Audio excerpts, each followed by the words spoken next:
Hello സുഹൃത്തുക്കളെ, ഞാൻ ഈ കഴിഞ്ഞ ദിവസം ആശാവർക്കർമാരുടെ സമരവുമായി ബന്ധപ്പെട്ട് ഒരു വീഡിയോ ചെയ്യുകയുണ്ടായി. അത് സമൂഹത്തിൽ നിന്ന് വളരെ നല്ല പ്രതികരണങ്ങൾ കിട്ടി. സർക്കാർ 10 മിനിറ്റ് കൊണ്ട് തീർക്കേണ്ട ഒരു സമരം 23 ദിവസം നീട്ടിക്കൊണ്ടുപോയി. അത് ഇവിടുത്തെ സാധാരണപ്പെട്ട ആരോഗ്യ മേഖലയിൽ പ്രവർത്തിക്കുന്ന, അല്ലെങ്കിൽ ഇവിടുത്തെ ഗർഭിണികളെ, അല്ലെങ്കിൽ വയ്യാതെ കിടക്കുന്ന വയോജനങ്ങളെ സംരക്ഷിക്കുന്ന ഒരു കൂട്ടം ആൾക്കാരുടെ ശമ്പള കുടിശ്ശിക തീർത്തു കൊടുക്കാത്തതാണ് പ്രശ്നം. അവരുടെ ശമ്പള കുടിശ്ശിക ഇന്ന ദിവസം കൊടുക്കാമെന്നും പറഞ്ഞ് സമരം അവസാനിപ്പിക്കാവുന്നതേ ഉണ്ടായിരുന്നുള്ളൂ. അത് ചെയ്യാതെ അവരെ സമൂഹത്തിൽ അധിക്ഷേപിക്കുന്ന രീതിയിലുള്ള ചില വാർത്തകൾ പ്രചരിക്കുന്നുണ്ട്. കാരണം അവർ സമരം ചെയ്യുന്നത് അന്നത്തേക്കുള്ള അന്നത്തിന് വേണ്ടിയിട്ടാണ്. അവരെ വെയിലും മഴയും കൊണ്ട് സെക്രട്ടേറിയറ്റിന് മുന്നിൽ സമരം ചെയ്യിപ്പിക്കേണ്ട ഒരു കാര്യവുമില്ല. അതിന് അനുകൂലമായി വരുന്ന ഭരണകക്ഷി ഇതര സാമൂഹിക പ്രവർത്തകരെ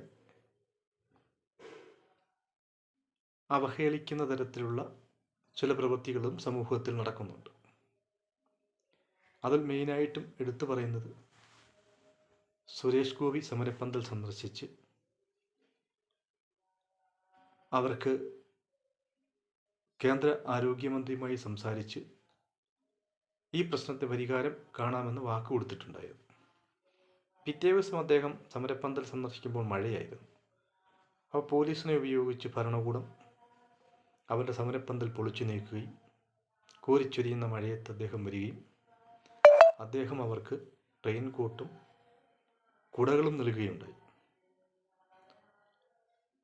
അതിന് CITUവിൻ്റെ ഒരു നേതാവെന്ന് അവകാശപ്പെടുന്നയാൾ മൈക്ക് വെച്ച് കിട്ടി തിരഞ്ഞെടുക്കപ്പെട്ട ജനപ്രതിനിധിയും എം പിയും മന്ത്രിയുമായ സുരേഷ് ഗോപി കുട കൊടുത്ത കൂടെ ഉമ്മ കൊടുത്തു എന്നും അധിക്ഷേപവും അദ്ദേഹം നടത്തി. പക്ഷെ അദ്ദേഹത്തിൻ്റെയൊക്കെ സംസ്കാരം അത്രയേ ഉള്ളൂ എന്ന് ജനം തിരിച്ചറിഞ്ഞു. പൊതുസമൂഹത്തിൽ സംസ്കാരമെന്ന് പറഞ്ഞത് വീട്ടിൽ നിന്ന് അച്ഛനമ്മമാർ പറഞ്ഞു കൊടുത്ത് വളർത്തിയെടുക്കേണ്ടതാണ്. തെരുവിൽ സമരം ചെയ്തും പ്രസ്ഥാനങ്ങൾ പൂട്ടിച്ചും നാട്ടുകാരെ തല്ലിക്കൊന്നു വല്ലവൻ്റെയും പോക്കറ്റിലിരിക്കുന്ന കാശെടുത്ത് തിന്ന് ഭൂമിയിൽ കുനിഞ്ഞ് ഒരു പുല്ല് പോലും പറിക്കാത്ത ചില രാഷ്ട്രീയക്കാർക്ക് സുരേഷ് ഗോപിയെ പോലെയുള്ള നന്മ മരത്തെ കാണുമ്പം അസൂയ തോന്നും. കാരണം അദ്ദേഹം സ്വന്തം അധ്വാനത്തിൻ്റെ ഫലം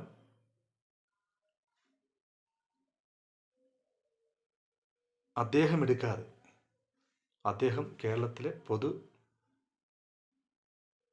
സമൂഹത്തിന് വേണ്ടി വിനിയോഗിക്കുന്നൊരു മനുഷ്യനാണ്. അദ്ദേഹം ഈ കേരളത്തിൻ്റെ മുഖ്യമന്ത്രി ആകണേ എന്നാഗ്രഹിക്കുന്ന ഒരു വ്യക്തിയും കൂടെയാണ് ഞാൻ.